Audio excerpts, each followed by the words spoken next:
저희 한국직업방송이요, 대한민국 공익 채널에 당당히 선정되었다는 소식입니다. 박수! 이야, 너무 좋다. 와우.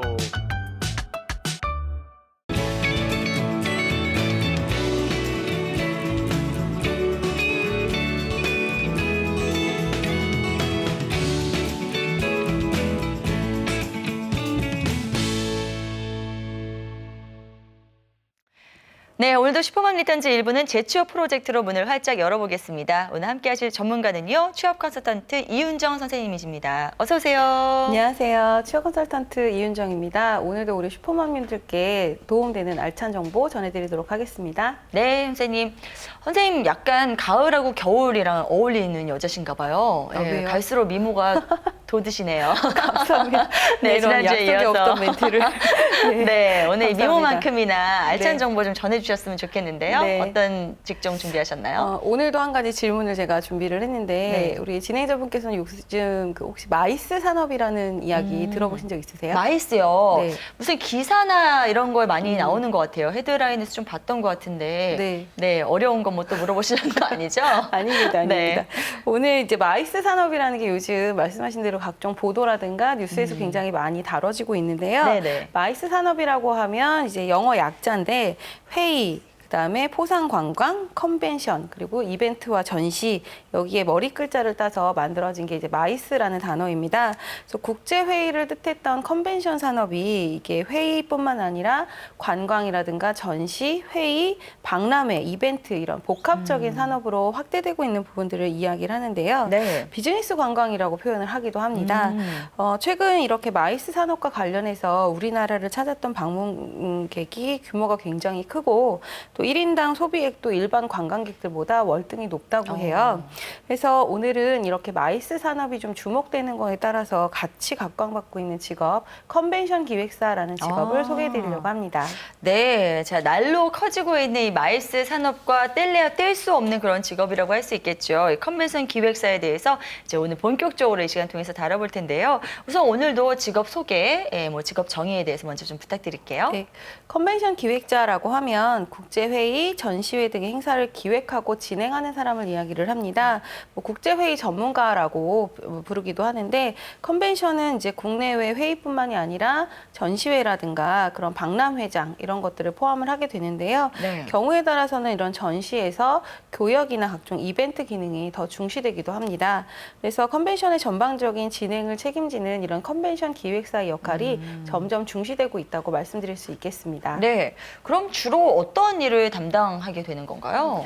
컨벤션 기획사가 하는 일은 사실 굉장히 많아요. 그래서 좀 단계를 나눠보면 이제 네네. 회의 전에 해야 될 일, 회의가 진행되는 동안, 그다음 회의가 끝난 후 이렇게 세 가지 단계로 좀 나눠서 설명을 드릴 수 있을 것 같은데요. 네. 일단 회의가 시작되기 전에는 회의를 할 만한 장소라든지 이런 것들을 협상하고 선정하는 일, 그다음에 예산을 결정하고 홍보하는 일, 등록 절차 이런 모든 것들을 담당을 하게 됩니다. 네. 그리고 기획안 작성을 하기 위해서 사전에 실시돼야 되는 설문조사라든가 시장조사 관련된 자료 분석 이런 일들도 담당을 하게 되고요. 네. 또 이제 혼자 한다기보다는 팀으로 활동을 하시는 경우가 많은데 구성된 팀원들과 함께 어떤 행사의 틀을 잡아서 기초 계획을 하는 일들을 주로 하게 된다고 보시면 되겠습니다. 네. 또 이제 이런 기획 의뢰를 받게 되면 의뢰자 승인을 받으셔야 되고 그 승인이 떨어지고 나면 좀 본격적인 어떤 회의 준비에 들어간다고 보시면 되겠습니다. 뭐 발표나 발제가 들어가는 경우는 발표자를 섭외하고 그다음에 필요한 조명이나 음향 같은 무대 시설 업체도 섭외를 하셔야 되고요. 장소, 기간, 예산 이런 구체적인 사항들을 전체에다 하나씩 결정을 하게 되고 또 이제 현장에 투입돼야 될 진행 요원들이 있다면 이분들에 대한 사전 교육이라든가 이런 미비한 부분들을 체크하고 보완하는 행사 전체를 준비하는 일을 한다고 보시면 되겠고요. 네네. 그다음에 이제 회의 당일 행사 당일이 된다고 하면 진행 요원들을 적당하게 적재적소에 배치하고 관리하고 통제하는 일들을 하셔야 되고요.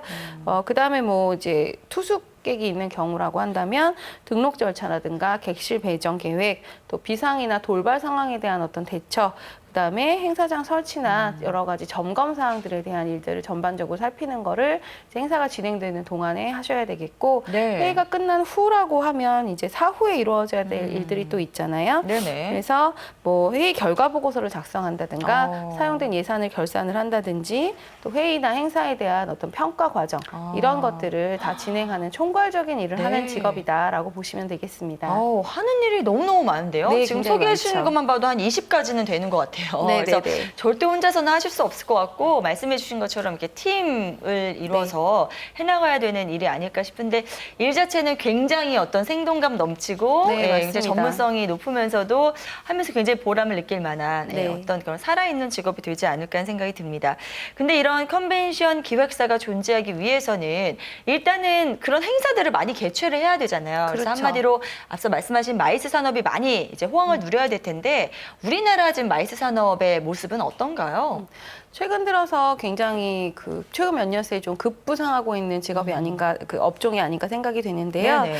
국제협회연합 발표에 따르면 우리나라에서 2012년도를 기준으로 했을 때 전 세계에서 5번째로 국제회의를 많이 여는 나라라고 합니다. 네. 세계에서 열린 14,980건의 국제회의 중에서 563건이 우리나라에서 개최됐다고 하니까요. 네. 굉장히 높은 비중이라고 말씀드릴 수 있을 것 같고요. 네. 2010년에는 세계 8위였다고 한다면 2011년도에는 6위로 상승을 했고 이번에 또 순위가 한 단계 더 올랐다고 하니까 한국이 이런 국제회의의 어떤 개최지로서 입지를 좀 더 공고히 하고 그다음에 많은 회의나 행사들을 유치하고 있다라고 말씀을 드릴 수 있을 것 같아요. 네. 문화체육관광부나 한국관광공사, 그다음에 이런 컨벤션 관련 업계에서 정부와 기관이 이제 힘을 합쳐서 이런 전체적인 어떤 마이스 산업 자체 파이를 좀 이렇게 키워나가는 것에 요즘 집중을 하고 있는 것 같고요. 네. 컨벤션 산업은 우리나라 정부가 지정한 신성장 동력 산업 중에 또 하나라고 말씀을 드릴 수 있겠습니다. 네, 맞아요. 그 관련 기사를 제가 본 네네네. 것 같거든요. 그리고 마이스 산업과 관련해서는 항상 뭔가를 육성한다, 키운다 이런 내용으로 네, 제가 맞습니다. 쭉 기사를 봐왔던 것 같은데 이렇게 우리나라뿐만 아니라 전 세계적으로 이렇게 마이스 산업에 집중을 하는 이유는 어떤 게 있을까요? 마이스 산업이라고 하면 이제 회의나 행사를 유치하는 거긴 한데 회의나 행사로 인해서 파급되는 효과가 굉장히 크기 때문에 이런 산업을 굉장히 중시한다라고 보시면 되겠습니다. 네네. 일단 마이스와 관련해서 우리나라를 방문하는 분들은 각국의 어떤 분야에서 굉장히 핵심적인 역할을 하고 활발히 활동을 하고 있는 영향력이 있는 분들인 경우가 많습니다. 네. 그렇기 때문에 이제 우리나라의 어떤 도시를 방문해서 행사에 참석하시고 가게 되면 자연스럽게 어떤 홍보나 마케팅 효과도 굉장히 크게 기대를 할 수가 있겠고요. 네네. 또 이제 이 행사와 관련된 업종들이 뭐 단순하게 회의 관련된 이런 컨벤션 기획만 있는 것이 아니라 뭐 숙박이라든가 음식점, 관광, 그다음에 더 넓게는 뭐 출판이나 디자인 관련된 분야까지 다양한 산업으로 연결이 다 되어 있기 때문에 여기에서 산출되는 부가가치가 굉장히 크다고 할 수 있겠습니다. 그래서 뭐 어떤 부분에서는 굴뚝 없는 황금 산업이다 이렇게 또 이야기를 하는 경우도 있을 만큼 새로운 산업군으로 매우 높게 부상이 되고 있기 때문에 네네. 최근에는 뭐 서울뿐만이 아니라 우리나라의 전국에 걸쳐서 주요 도시에서 이런 마이스 산업에 관련된 육성에 힘을 쏟는 것도 이런 부분 때문이라고 말씀드릴 수 있겠습니다. 그렇군요. 자, 그렇다면 앞으로 더욱더 이 필드에 대한 어떤 인력의 수요도 더 높아질 것 같아서 이런 쪽이 어떤 컨벤션 기획사로서의 틈새 시장을 노려보는 것도 좋은 기회일 것 같은데요. 선생님, 이 직업을 우리 경력단절 여성분들께 이렇게 추천하시는 이유 좀 들어볼 수 있을까요?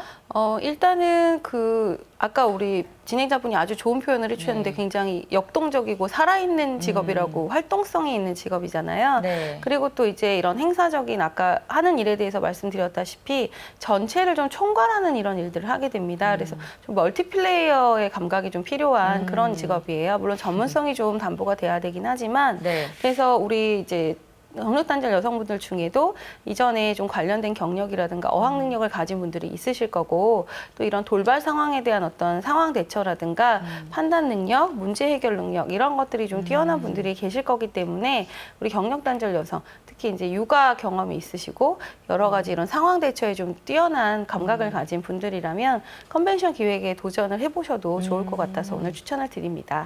네, 알겠습니다. 그런데 정말로 이 경력단절 여성분들께 이런 컨벤션 기획사라는 직업이 잘 어울리게 될지 궁금하거든요. 그래서 자기 자신의 수준도 좀 가늠해 볼 겸 이 직업에서 갖춰야 될 소양이 있다면 그것도 좀 소개를 해주시죠.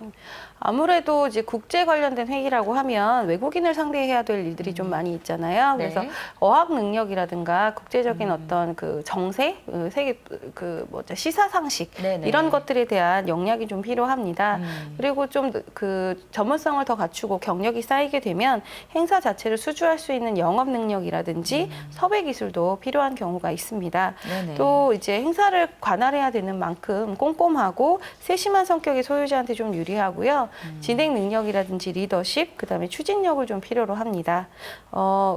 이렇게 말씀드리면 좀 준비하시는데 부담이 되지 않을까 싶은데 아무래도 네네. 멀티플레이어 직업이다 보니까 좀 네. 다양한 역량을 요구하고 있고요. 네네. 그다음에 이제 그 회의에 관련된 여러 가지 관련 업체나 이런 분들과 유기적인 관련을 해야 되기 때문에 이런 협조자와의 이런 의견 충돌이라든가 이런 것들을 조율할 수 있는 그런 문제를 원만하게 해결하는 의사소통 능력들 이런 부분들과 순발력이 반드시 필요한 능력이라고 말씀드릴 수 있겠습니다. 네. 또 이제 고위직이라든가 사회적인 역량을 갖춘 분들이 참여를 하시기 때문에 기본적인 예의나 에티켓, 그다음에 원만한 대인관계나 가벼운 유머 감각 이런 것들이 더 부과가 된다면 컨벤션 기획사로서 아주 훌륭한 소양이지 않을까 생각이 됩니다. 네네, 그렇군요. 이런 분들요, 제가 일터에서 종종 뵙는데요. 그, 이제 일터에서 뵙는 그런 모습은 정말로 프로페셔널한 모습에 정말로 네네. 멋지거든요. 그래서 그런 남들이 보기에 굉장히 멋있는 그런 직업, 그냥 쉽게 될 수는 없다는 그런 생각을 하신다면 이런 소양들 좀 갖춰놓으시고 도전해 보시는 건 어떨까 하는 생각도 듭니다. 그런데요, 이제 내가 정말 지금 설명 들어보니까 더더군다나 이런 컨벤션 기획자의 적임자라 생각하시는 분들은 네. 어떤 절차를 밟으면 이 직업을 더 원활하게 가질 수 있는지 그것도 좀 소개를 해주시죠. 네. 일단 현직에서 활동하고 있는 대다수의 컨벤션 기획사를 살펴보게 되면 아무래도 4년제 대학 졸업 이상의 학력을 갖추고 계신 경우가 많고요. 전공으로는 주로 경영학이나 경제학 또 어학 관련된 전공을 하셨다거나 네네. 아니면 신문방송이나 광고 홍보학 등을 전공하신 경우가 좀 많았다고 합니다.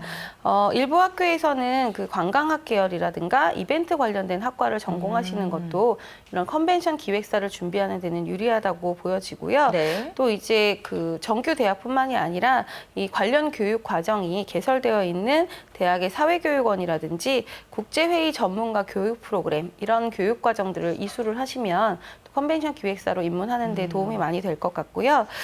국가기술 자격으로는 한국산업인력공단에서 시행하는 컨벤션 기획사 1급과 2급 자격이 있기는 한데 이게 자격이 꼭 있어야만 입직이 가능한 것은 아니고 좀 보조적으로 또 부수적으로 필요한 부분이다라고 말씀을 드릴 수 있겠습니다. 네. 이제 입직에 대해서 조금 부담스러우실 것 같아서 하나 참고로 사례를 얘기 드리면 네네. 제가 아는 분 같은 경우는 사실 전공은 그 생물학 쪽이세요. 오. 관광 쪽이 아닌 전혀 관광이나 어학 쪽이 네네. 아니신데 이제 생물학 전공을 하고 취업을 관련된 전문 학회로 취업을 하셔서 처음에는 그냥 학회 사무 업무라든가 이런 전반적인 행정, 그다음 실험 관련된 거 이런 것들을 하시다가 네네. 그 해당하는 학회가 좀 외국 회의라든지 국제 심포지엄, 뭐 학술 대회 이런 것들을 많이 하잖아요. 네네. 그러다 보니까 이제 컨벤션 업무를 이렇게 컨벤션 기획사라는 맡아서 이름으로 하게 됐군요. 시작했다기보다 그 직무를 맡아서 이제 수행을 하다 보니 본인의 적성이나 이쪽이 좀 더 역량이 이쪽에 더 맞는 것으로 생각이 돼서 이제 추후에 컨벤션 기획사 자격증은 추가로 이제 취득을 하셨고 오히려 그쪽에서 좀 더 전문적인 능력을 많이 발휘하시면서 오래 근무를 하고 계신 그런 사례도 있으니까 한번 참고해 보시면 좋을 것 같네요. 네, 알겠습니다. 자, 아무래도 해당 분야의 전문성이 요구가 되는 만큼 관심 있는 분들 끊임없는 노력을 하셔야 될 것 같고요. 그리고 지금 사례로 말씀해 주신 것처럼 일단은 뭐 지식만 쌓아서 될 일은 아니고 직접 본인이 뛰어서 그 느끼는 어떤 그런 필드에서의 그런 느낌들이 있거든요. 그걸 한번 겪으시면은 아마 남들이 말려도 하게 되는 직업이 바로 이런 컨벤션 기획사가 아닐까 하는 생각이 드는데요. 네. 좀 더 구체적으로 열심히 준비를 하고 난 다음에는 어떤 쪽으로 취업을 할 수 있는지 그것도 좀 소개를 해 주시죠. 예, 지금 컨벤션 기획사들이 활약하고 있는 업종들을 살펴보면 국제회의 전문 업체라든지 네. 또 관광협회 그리고 각종 업계, 제 사례자처럼 각종 업계에 관련된 학회라든지 총회단체, 연합회 이런 곳들에서 일을 하신다거나 또 컨벤션이나 컨퍼런스 센터, 그다음에 정부나 이벤트 관련 기획자 혹은 호텔에서 근무를 하는 경우가 가장 많습니다. 네. 또 규모가 큰 회사의 경우는 뭐 정기적으로 공채를 하는 경우도 있지만 대부분은 이제 수시 채용이라든가 상시로 이렇게 서류를 받았다가 필요한 경우에 채용을 진행하는 이런 경우로 많이 진행이 되고 있고 네. 또 이제 관련 경력이 있는 사람들을 좀 선호를 하는 편이니까 해당 분야와 관련된 경험이라든지 아니면 어학 능력을 갖추고 계시면 취업을 하시는 데는 훨씬 도움이 많이 될 것 같습니다. 예, 알겠습니다. 공을 좀 많이 들여야 하는 그런 직업인 만큼 컨벤션 기획사의 수입도 좀 기대를 해봐도 되지 않을까 싶은데요. 선생님, 어느 정도로 우리 좀 예상해 볼 수 있을까요? 경력에 따라서 좀 차이가 많이 나는 직종이 아닐까 생각이 되는데요. 일단 처음 준비하시고 경험이 좀 없으신 상태에서 초봉을 본다면 연 최저 한 2천만 원 정도에서 시작이 되는데 경력이 쌓이고 좀 메인으로 활동할 수 있는 정도가 되면 평균 2,400만 원에서 2,800만 원 정도 그 연봉을 기대하셔도 좋을 것 같습니다. 네, 자 기대할 수 있는 수입까지 확인해 봤고요. 오늘 컨벤션 기획사에 대해서 자세히 알아보는 시간 가져봤습니다. 앞서서 국가적으로 육성하고 있는 산업만큼 앞으로의 전망은 더 밝을 거라는 그런 생각이 들고요. 그래서 이제 도전하시는 분들께 마지막으로 당부의 말씀 좀 간단히 부탁드릴게요.